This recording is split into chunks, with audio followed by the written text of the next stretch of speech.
Students, कैसे हो बेटा आप सब। I hope you are fine. तो आज हम करेंगे अपना टॉपिक कारक। हमारी ग्रामर चल रही है, आप सबको पता है। लास्ट क्लास में हमने अलंकार किए थे, इस क्लास में हम कारक करेंगे। जो ये ग्रामर के मैं टॉपिक करवा रही हूँ ना, ये आपको आगे तक याद रखने चाहिए, क्योंकि आगे जब आप बड़े कॉम्पिटिटिव एग्ज़ाम दोगे ना, उसमें भी ये आती है, ग्रामर आपकी आती है बेटा। इंग्लिश और हिंदी की ग्रामर को आप मिस ना करना, मैं तो यही सजेशन दूंगी। बाकी आप लोगों की मर्ज़ी है, लेकिन ग्रामर को आप छोड़ना मत, प्रैक्टिस करना है इसकी, ठीक है। आज हम करेंगे कारक।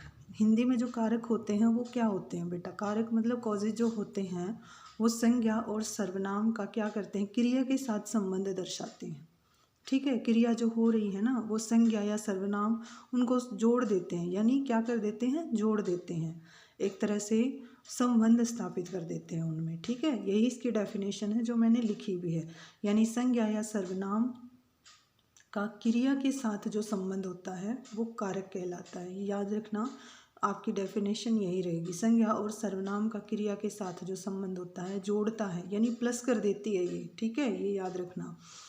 अब बात करते हैं इसके भेद की। भेद कितने होते हैं, 8 भेद होते हैं बेटा। आप कहोगे मैम पूरा बोर्ड आपने भर दिया, तो 8 भेद हैं और इतने टफ भी नहीं है, बहुत इजी है, बहुत ही इजी है। इसको तो खेल खेल में भी आप याद कर सकते हो, ठीक है। जैसे कर्ता ने, कर्म को, करण से, संप्रदान के लिए, उपादान से अलग, ठीक है, संबंध काके की, अधिकरण में, पर, संबोधन, हे अरे। तो इस तरह से इसको पोयम के थ्रू याद कर लो या फिर सीधा सीधा याद कर लो। बहुत ही इजी टॉपिक है, ठीक है, ये इतना टफ नहीं है।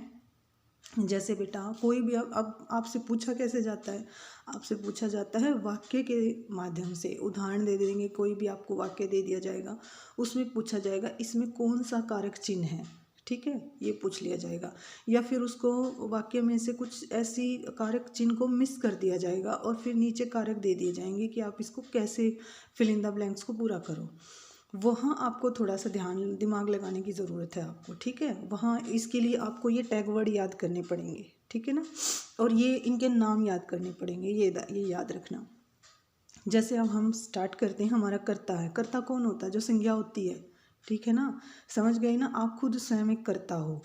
कर्ता ने, यानी रोहन ने किताब पढ़ी। जैसे राम ने रावण को मारा। अब जैसे मैंने कर्म के साथ कर्ता को लिख दिया, राम कौन हो गया, कर्ता हो गया ना, लेकिन को मारा, किसको मारा, रावण को मारा। तो यहाँ कर्ता और कर्म इकट्ठे हो गए। ये मैंने जानबूझ के लिखा है ताकि आपको पता चले कि इस तरह के वाक्य भी आपके इसमें पूछे जाते हैं, ठीक है। तो हम कर्ता से शुरू करेंगे। तो सबसे पहले कर्ता को समझो। कर्ता ने, यानी रोहन ने किताब पढ़ी। दादी माँ रामायण पढ़ती है, ठीक है, पर्टिकुलर एक शब्द का नाम आ गया, एक किताब का नाम आ गया। दादी माँ क्या करती है, रामायण पढ़ती है, ठीक है। इसमें कर्ता को ही डिनोट किया जा रहा है बेटा, ये याद रखना। कर्ता कौन है, दादी माँ है, ठीक है ना। जैसे रोहन ने किताब पढ़ी, ठीक है ना। जैसे दादी माँ ने रामायण पढ़ी, जैसे मोहन पौधों को पानी दे रहा है। इस तरह से ये जो जहाँ पे सीधा सीधा कर्ता पे प्रभाव आ रहा हो ना, ये समझ लो वो कर्ता कारक है, ठीक है। याद रखना, दोबारा समझा देती हूँ। जैसे एक टैग वर्ड याद कर लेना, जैसे जहाँ ने आ जाए, पर्टिकुलर पहले जहाँ कर्ता कारक आ जाए, समझ जाना वहाँ कर्ता कारक ही है, ठीक है। संज्ञा याद रखना, संज्ञा को सबसे पहले आना है, यानी कर्ता जो है वही संज्ञा है और वही पहले आएगी, ठीक है। बिल्कुल इजी है, कुछ भी टफ नहीं है। आप जैसे ही आप एग्जाम्पल देखोगे ना, आप सीधा सीधा समझ जाओगे कि ये ने वर्ड आ गया, या पर्टिकुलर किसी दादी का या माँ का नाम आ गया, या फिर कोई नाम आ गया यहाँ पे, ठीक है। तो अपने आप समझ जाओगे कि हाँ भाई ये कर्ता कारक है। कर्ता चिन्ह को थोड़ा सा ध्यान से पढ़ना, क्योंकि इसके अंदर ना कर्म कारक भी आ जाता है, इसलिए मैं आपको इस पे जोर दे रही हूँ बार बार कि इसको थोड़ा ध्यान से पढ़ना, ठीक है। शुरुआत इसी से होती है। तो वैसे सारा सब कुछ इजी है, शुरुआत इसी से होती है। तो एक वाक्य में कर्ता भी हो सकता है, कर्म भी हो सकता है, ठीक है। तो आपको वाक्य पढ़ना पड़ेगा वहाँ पे। अगर टेंशन कहाँ नहीं होती, टेंशन वहाँ नहीं होती जब सीधा आपको दे दिया जाता है और उसके नीचे अंडरलाइन कर दिया जाता है। 9th-10th के एग्ज़ाम में यही हो रहा है आजकल।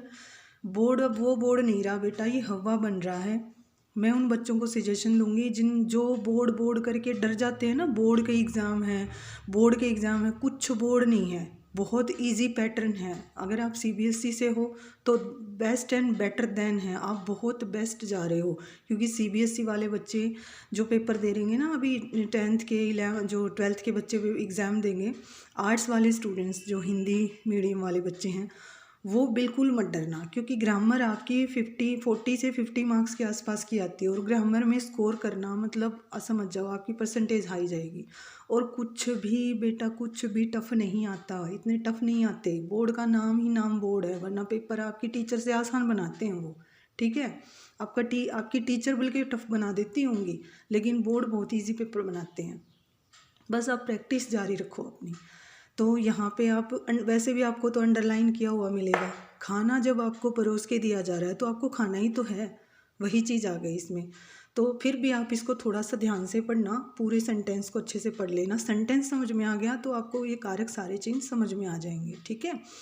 अब बात करते हैं हम, कर्ता हमें क्लियर हो गया कि कर्ता ने, यानी रोहन ने किताब पढ़ी, दादी माँ रामायण पढ़ती हैं, ठीक है। मोहन ने पौधों को पानी दिया। इस तरह से आप अपना सेंटेंस देख लेना। फिर है कर्म। कर्म में क्या आ गया, को वाला परसर्ग आ गया, यानी पर चिन्ह आ गया, ठीक है, एक तरह से। अब जैसे राम ने रावण को मारा, ठीक है, या पर्टिकुलर किसी चीज़ की बात आ गई, जैसे विवेक क्रिकेट खेलता है, अभिषेक बैडमिंटन खेलता है, पर्टिकुलर किसी खेल का नाम आ गया, कार्य का नाम आ गया, तो वहाँ पे क्या हो जाएगा, कर्म कारक हो जाएगा। कर्म आ गया ना वहाँ पे, क्रिकेट खेलता है, ठीक है। याद रखना, जहाँ कर्म आ जाए, कर्म को याद रखना। खेलने में कर्म लगता है या नहीं लगता है, आप ही बताओ, आप खेलते हो ना, कर्म लगता है। तो जहाँ कर्म आ जाए समझ जाना कि यहाँ कर्म कारक है। अब बात कर लेते हैं कर्ण की। कर्ण से, जैसे कर्ण से किसके द्वारा क्या चीज़ हुई है, ठीक है ना, किस कारण हुई है, कर्ण को कारण से याद कर लेना। जैसे नेहा किसके द्वारा बस के द्वारा स्कूल गई, ठीक है, समझ गए।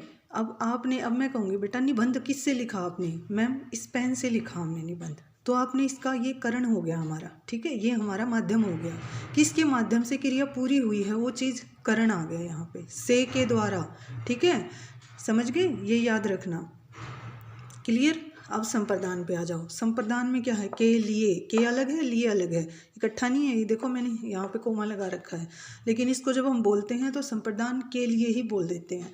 जैसे क्या हो, किसी को जब हम भेंट देते हैं, ये याद रखना, जैसे साधु को हम दान कर रहे हैं, भिक्षा दे रहे हैं, वहाँ पे भी संप्रदान कारक ही आएगा, ये याद रखना बेटा। जब हम किसी को उपहार दे रहे हैं, जैसे राम ने सीता को उपहार दिया, तो वहाँ क्या आएगा, को उपहार दिया, यहाँ पे संप्रदान कारक ही आएगा। ये मत सोचना कि हाँ तो साइन ही नहीं है मैम इस चीज़ का, किसी को उपहार देना भी संप्रदान कारक का ही चिन्ह माना जाएगा, के लिए, ठीक है, क्योंकि वो उनसे प्रेम करते हैं, इसके लिए उन्होंने उनको उपहार दिया, ये याद रखना आप, ठीक है, समझ गए। संप्रदान, जैसे भूख लगी थी इसलिए हमने खाना खा लिया, समझ गए, ये याद रखना कि संप्रदान कारक में जहाँ पर किसी को देने की बात आए तो वहाँ संप्रदान कारक ही आएगा, ठीक है। अब बात करते हैं अपादान। अपादान क्या होता है, से अलग, यानी किसी चीज़ से अलग होना। जैसे पेड़ से पत्ते गिर रहे हैं, कहाँ से, पेड़ से पत्ते गिर रहे हैं, अलग हो रही हैं जो चीज़ें, ठीक है ना। जैसे नदी हिमालय से, गंगा कहाँ से निकलती है, हिमालय से निकलती है, ठीक है। ये तो बहुत पुराने पुराने बेटा आपके वाक्य हैं, आप इनको एग्जाम्पल हैं, आप इनको आराम से समझ लोगे, ठीक है। तो उसके बाद आप आ जाते हैं संबंध। संबंध भी बहुत आसान है। काके की रारेरी, जैसे राधा विशाखा की बहन है, रोहन सोहन का भाई है, ठीक है। अब अधिकरण देखो, अधिकरण क्या है, अधिकरण में पर, जैसे गिलास में दूध रखा है, मेज पर पुस्तक रखी है, बिल्ली कहाँ बैठी है, मेज पर, ठीक है, पेड़ पर बंदर बैठा है, ये क्या है, अधिकरण में पर है, अधिकरण का कारक हो गया ये। अब संबोधन बहुत इजी, हे राम, जहाँ ये चिन्ह आ जाए ना विस्मयादिबोधक वाले, संबोधन यानी पुकार रहे हैं, वहाँ पे पुकारने का साइन आ रहा है, ठीक है। जैसे हे राम मेरी रक्षा करो, ठीक है, इस तरह से संबोधित कर रहे हैं जो, वहाँ आ जाएगा संबोधन कारक, तो आसानी से पहचाना जाएगा, ठीक है। आप पजल मत होना, बहुत इजी है, दोबारा फिर बता देती हूँ। जैसे कर्ता कारक क्या है बेटा, संज्ञा और सर्वनाम का क्रिया के साथ संबंध दर्शाते हैं, ये क्रिया इनसे अलग नहीं होगी, ये याद रखना, समझ गए। कर्ता ने कर्म को करण से संप्रदान के लिए अपादान से अलग संबंध का के की अधिकरण में पर संबोधन हे अरे। तो इस तरह से आपके 8 भेद हो गए। अब इनके जो यहाँ तो मैंने एक एग्जाम्पल लिखा है, आप अपनी बुक में देखना, बुक में बहुत अच्छे से एग्जाम्पल होंगे। टैग वर्ड मैंने आपको बता दी हैं, समझा दिया है। फिर भी अगर किसी बच्चे को कोई डाउट होता है तो बेटा आप पूछ सकते हो, ठीक है। और एग्ज़ाम्स की टेंशन बिल्कुल मत लेना, बहुत अच्छे से आपके एग्ज़ाम जाएंगे। किसी बच्चे को कोई डाउट है, ठीक है, मेंटली और फिज़िकली अपने आप को प्रिपेयर रखो। आप बहुत इंटेलिजेंट हो, आप पूरा साल पढ़े हो, बी पॉजिटिव रहो, ठीक है बेटा।